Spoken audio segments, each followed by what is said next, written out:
아멘. 우리 함께 오늘 하나님의 말씀 보겠습니다. 하나님의 말씀은 사무엘상 4장 12절에서 22절 말씀입니다. 사무엘상 4장 12절에서 22절 말씀, 제가 먼저 읽겠습니다. 당일에 어떤 베냐민 사람이 진영에서 달려나와 자기의 옷을 찢고 자기의 머리에 티끌을 덮어 쓰고 실로에 이르니라. 그가 이를 때는 엘리가 길 옆 자기의 의자에 앉아 기다리며 그의 마음이 하나님의 꾀로 말미암아 떨려짐이라. 그 사람이 성읍에 들어오며 알림에 온 성읍이 부르짖느니라. 엘리가 그 부르짖는 소리를 듣고 이르되 이 떠드는 소리는 어찌 됨이냐. 그 사람이 빨리 가서 엘리에게 말하니 그때 엘리의 나이가 98세라. 그의 눈이 어두워서 보지 못하더라. 그 사람이 엘리에게 말하되 나는 진중에서 나온 자라. 내가 오늘 진중에서 도망하여 왔나이다. 엘리가 이르되 내 아들아, 일이 어떻게 되었느냐. 소식을 전하는 자가 대답하여 이르되 이스라엘이 블레셋 사람들 앞에서 도망하였고 백성 중에는 큰 살육이 있었고 당신의 두 아들 홈니와 비느하스도 죽임을 당하였고 하나님의 꾀는 빼앗겼나이다. 하나님의 꾀를 말할 때 엘리가 자기 의자에서 뒤로 넘어져 문 곁에서 목이 부러져 죽었으니 나이가 많고 비대한 까닭이라. 그가 이스라엘의 사사가 된 지 40년이었더라. 그의 며느리인 비느하스의 아내가 임신하여 해산 때가 가까웠더니 하나님의 꾀를 빼앗긴 것과 그의 시아버지와 남편이 죽은 소식을 듣고 갑자기 아파서 몸을 구부려 해산하고 죽어갈 때에 곁에 서 있던 여인들이 그에게 이르되 두려워하지 말라. 내가 아들을 낳았다 하되 그가 대답하지도 아니하며 관념하지도 아니하고 이르기를 영광이 이스라엘에서 떠났다 하고 아이 이름을 이가 보시라 하였으니 하나님의 꾀가 빼앗겼고 그의 시아버지와 남편이 죽었기 때문이며 다 함께요 또 이르기를 하나님의 꾀를 빼앗겼으므로 영광이 이스라엘에서 떠났다 하였더라. 아멘. 네, 오늘 말씀을 보면서 이제 엘리가 이제 전쟁에서 도망쳐온 한 군사의 한 군인의 그러한 소식을 들었습니다. 뭐냐면은 자기 두 아들이 죽고 또 더불어 그 하나님의 궤, 그 법궤가 그렇게 블레셋 사람들한테 빼앗겼다는 소식을 들은 이야기입니다. 그러면서 이제 비느하스의 아내, 이름은 모르지만 며느리가 이제 임신을 했는데 이제 해산 때가 가까웠는데 이 소식을 듣자마자 이제 배가 아파서 이제 아기를 낳긴 낳는데 그가 죽어갈 때, 그러니까 그게 애 나면서 이제 엄마가 이제 죽는 것을 보게 됩니다. 그러면서 이렇게 두 번이나 나오는데 그가 시아버지도 죽고 남편도 죽고 근데 더불어서 두 번씩이나 말하기를 하나님의 꾀를 빼앗겼으므로 영광이 이스라엘에서 떠났다 하였더라. 그렇게 말하였어요. 그래서 제 눈에는 오늘 말씀을 통해서 그 영광, 하나님의 영광, 도대체 하나님의 영광이 무엇인가, 그렇게 생각하게 됐어요.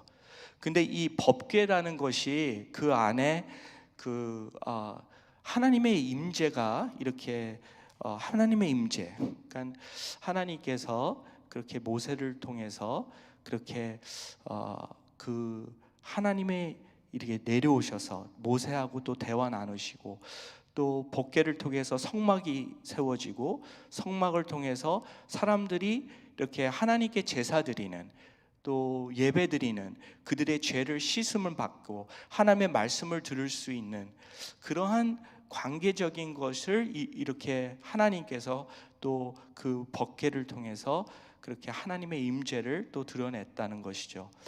근데 그 법궤 안에는 뭐가 있습니까? 십계명이 있었고, 돌판이 있었고, 그리고 만나가 있었고, 그리고 거기에 아론의 그 지팡이, 그 꽃핀 지팡이가 있었어요.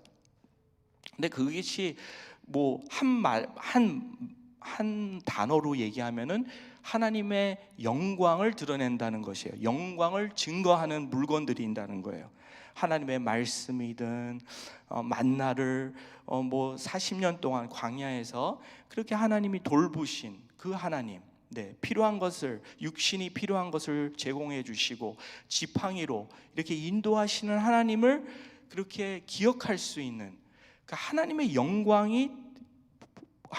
영광이 담긴 것이 바로 그 궤였다는 것이에요. 그래서 내가 그 영광이라는 그 단어의 그 definition, 그 무슨 해석이 있는가 봤더니, 제가 또 좋아하는 존 파이퍼 목사님이 이렇게 말씀을 하시더라고요. 제가 번역이 좀 서툴어서 그런데, 하나님의 영광은 눈에 보이는 또는 알 수 있는 방식으로 나타나는 하나님의 보이지 않는 특성, 성품, 속성입니다. 그러니까 하나님은 거룩한 분이시잖아요. 거룩한 분이신데 하나님이 그 거룩함을 우리에게 보여줄 때, 우리가 그거를 체험할 때, 그것이 바로 영광이다. 하나님의 영광을 우리가 체험하였다, 보았다고 할 수 있습니다. 그래서 그 목사님이 그 어디를 이렇게 주목하고 말씀하시냐면, 이사야서 6장 3절 말씀을 말씀하시더라고요. 여기 보니까 서로 불러 이르되, 이제 이사야 선지자가 이제 그것을 이렇게 비전을 본 것입니다. 꿈같이 본 건데, 서로 불러 이르되 거룩하다 거룩하다 거룩하다 만군의 여호와여, 그의 영광이 온 땅에 충만하도다 하더라. 이렇게 참 하나님을 보면서, 만군의 여호와를 보면서 거룩하다 거룩하다 거룩하다 하였는데, 그 다음에 하시는 말씀이, 그의 거룩함이 온 땅에 이렇게 온 땅에 보이는, 온 땅에 그러한 충만하다고 말씀하지 않았고, 오히려 하나님의 영광이 온 땅에 충만하다고 말씀하였다는 거죠. 하나님은 거룩한 분이시지만 온 땅에 충만할 때 그 거룩함이, 그 보이는 것이 바로 하나님의 영광이라는 것이에요. 그래서 저도 생각해 봤어요. 하나님은 우리를, 예수님을 통해서 거룩한 백성으로 만드셨는데, 그러면 우리의 죄를 사해 주셨고 씻어 주셨고, 그 믿는 자들마다 참 우리는 하나님의 거룩한 백성이 되었어요. 하나님이 거룩한 것처럼 너희들도 거룩하라. 근데 우리 삶 속에서 거룩한 것이 드러날 때, 말로든 행동이로든 어떻게 우리의 삶 속에서 그 하나님이 주신 거룩함이 드러날 때 하나님의 영광이 드러나는 거예요, 우리 삶 속에서. 그래서 뭐 그냥 저 혼자 생각하면서 하기를, 하나님의 영광을 받음으로써, 우리가 그 하나님이 주신 그 영광을 하나님께로부터 받음으로써 우리가 그것을 믿을 때, 우리 삶 속에서 영광이 드러나는구나, 그리고 영광이 하나님께 올려질 수가 있구나, 그렇게 생각했어요. 하나님의 영광을 봐야 돼요. 예, 하나님의 영광, 하나님이 누구이신가, 예, 그의 성품과 또 속성과 특성, 예, 그것을 우리가 볼 때 뭐가 성장하냐면 우리의 믿음이 더 성장하는 거예요. 아, 하나님은 이런 분이시다, 전능하신 분이시다, 자비로운 분이시다. 그런 것을 우리가 볼 때 우리는 참 우리 안에 거하는 거룩함이 이제 참 이제 우리 삶에 우리가 변화됨으로써 우리가 삶으로 바깥으로 변화된 모습이 드러날 때 그 영광이 드러나는 거예요. 하나님의 영광, 하나님께 영광을 드릴 수 있는 거예요. 그래서 가만히 보니까 우리가 주로 하나님께 영광을 언제 돌리나 생각해 봤어요. 그러면 제일 많이 말씀하실 게 이런 것 같아요. 예배 드릴 때. 그러면 주일날 우리가 예배 드릴 때 어떤 분은 주일날 한 번 예배 드리는데, 그러면 주일날 한 번 하나님께 찬양과 예배로서 하나님께 영광을 돌린다. 영광 돌리죠. 그렇죠? 왜냐면 하나님을 믿으니까. 또 우리가 세상 노래를 그때 하는 것보다 하나님 대해서, 하나님의 선하신가 인자하신가, 하나님의 그 전능하심을 생각하면서 찬양을 드릴 때, 네, 말씀을 들을 때, 그 말씀을 믿을 때 참 하나님께 영광 돌리는 거죠. 근데 정말 하나님 생각엔 야, 주일에 한 번 나한테 영광 돌리고 월요일서부터 토요일까지는 뭐냐? 그게 과연 하나님이 원하시는 영광일까? 그렇게 생각해 보게 되었어요. 하나님이 원하시는 과연 영광은 무엇일까? 아마 영광스러운 삶일 것 같아요. 네, 그냥 주일만 한 번 딱 드리고 다른 때는 영광돼서 아무 생각이 없으면은 하나님의 영광이 나하고 무슨 상관이야? 그렇게 생각한다면은 그거는 뭔가는 틀린 것 같아요. 하나님이 그런 거, 우리 자녀들이 우리에 볼 때 그렇게 얘기할 거예요. 그건 너무나도 위선적인 것 같습니다. 가짜인 것 같습니다. 네. 오늘 말씀에서도 어제 말씀 이어서 보니까 하나님의 꾀는 빼앗겼고 그리고 그 두 아들은 죽었다고 11절에 나오고 있습니다. 빼앗은 게 아니라 그것을 그냥 주어버린 것 같습니다.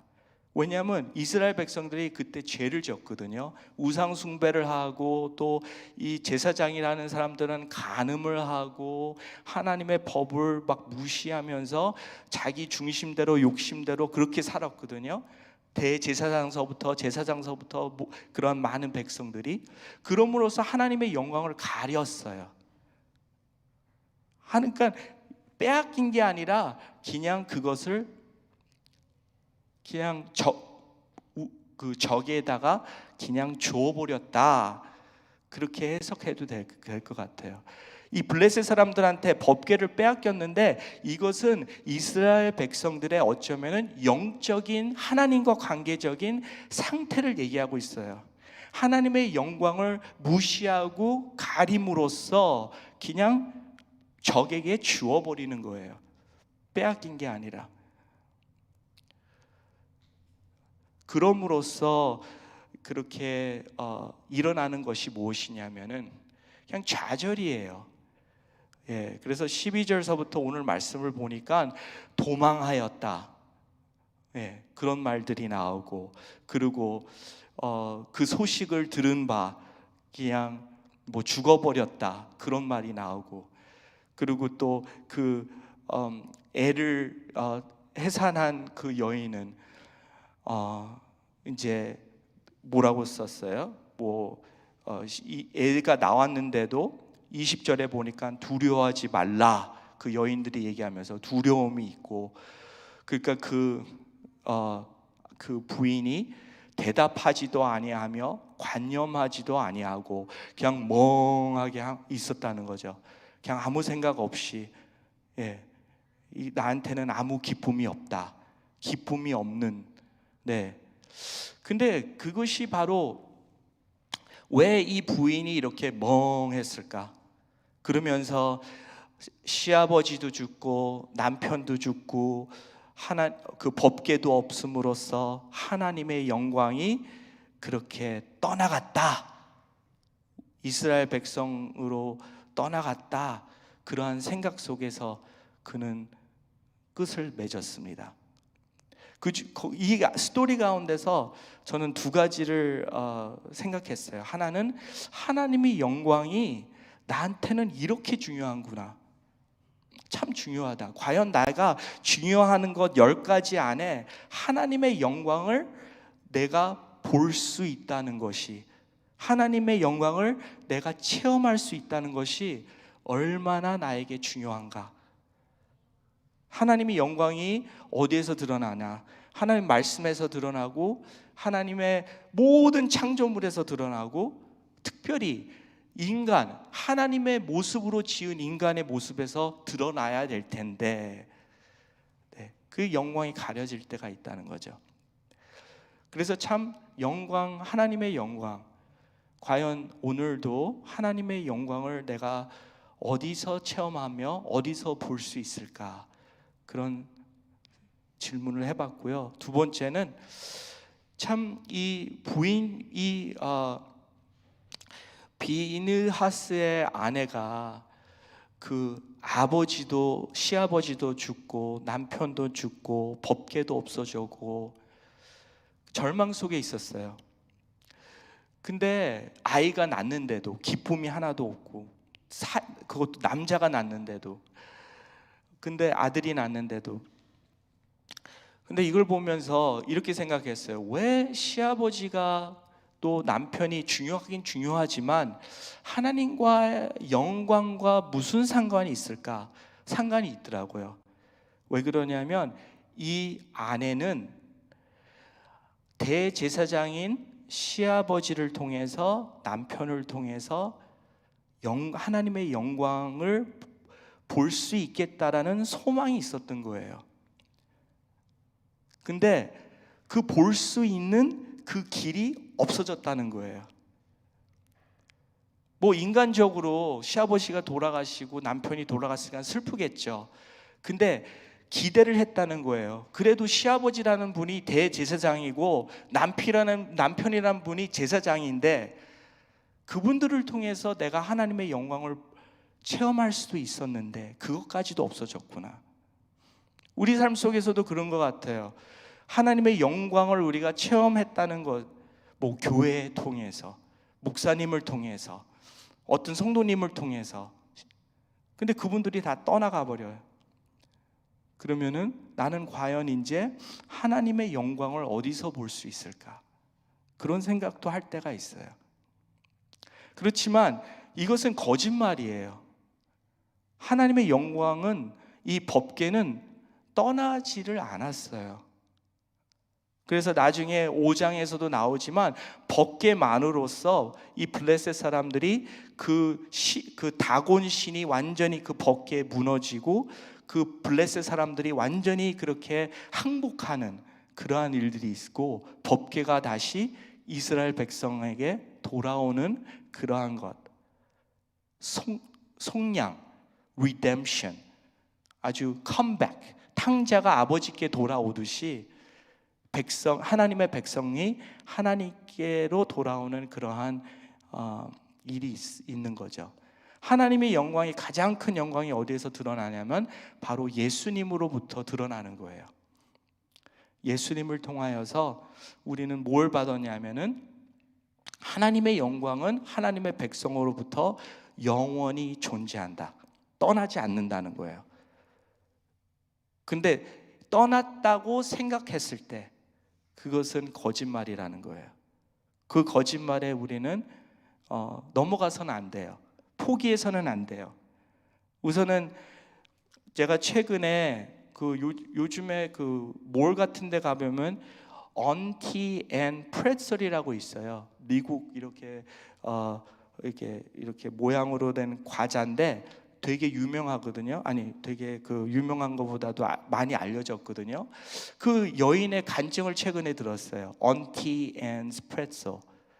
그분이 원래는 뭐라 그러죠? 아미시라는 그런 사람들 안에서 태어났는데 그가 19살에 결혼한 다음에 딸이 둘이 있는데 한 2살 된 여자아이를 이렇게 사고로 죽게 되었어요. 남편하고 아내하고 절망 속에 있다가 아내가 목사님 찾아가서 위로 좀 상담을 받으려고 했다가 그렇게 그 여자와 남자 관계가 이루어졌어요. 7년 동안 몰래 관계를 하다가 이제 하나님이 회개하라고 그래가지고 회개했는데 누구한테 고백을 했냐면 남편한테 고백을 했어요. 내가 목사님이랑 그러한 관계를 했다고 7년 동안. 그래서 남편도 좌절하고 이제 상담을 받으러 갔는데 그 상담하는 목사님이든 상담하는 크리스찬이 얘기하기를 딱 한 가지 길이 있다. 이 결혼을 살리는 방법. 그것은 자네가 예수님이 우리를 사랑하듯 당신의 아내를 사랑하라. 그 길을 택하면은 이 결혼은 살릴 수 있다. 그래서 그가 그 아내한테 가서 그렇게 나는 계속 너를 사랑하겠다고 고백합니다. 그런 다음에 어떻게 만들어낸 게 이 프레첼이에요. 그것도 그러니까 은혜예요. 이 여자는 완전히 비즈니스 마인드도 아니고 장사할 그런 기질도 없고 뭐 잘 만들지도 못해요. 근데 어떻게 해가지고 이게 만들게 돼가지고 이제는 그렇게 간증을 하면서 다니고 있다는 걸 제가 들었습니다. 근데 내가 회개할 때 하나님의 영광이 30배, 60배, 100배로 더 드러나지 않는가? 과연 나는 어디에서 하나님의 영광을 이렇게 하나님께 영광을 드리고 싶다는 거죠. 근데 어떻게 드리냐? 무엇이 영광인가? 내가 깨닫고 하나님께로 돌아올 때 정말 하나님께 아주 큰 예수님, 내가 예수님을 이 땅에 보냈는데 참 너는 적용을 잘한다. 나 하나뿐인 아들이 죽었는데 너는 그것을 잘 적용을 하고 있다 하면서 하나님은 그 영광을 받으세요. 우리가 회개하고 돌아오고 변화될 때 찬양 드리는 것도 영광이에요. 근데 오늘도 우리 삶 속에서 어떠한 모습으로 하나님의 영광이 드러날까 한번 고민해 봤으면 좋겠습니다. 기도하겠습니다.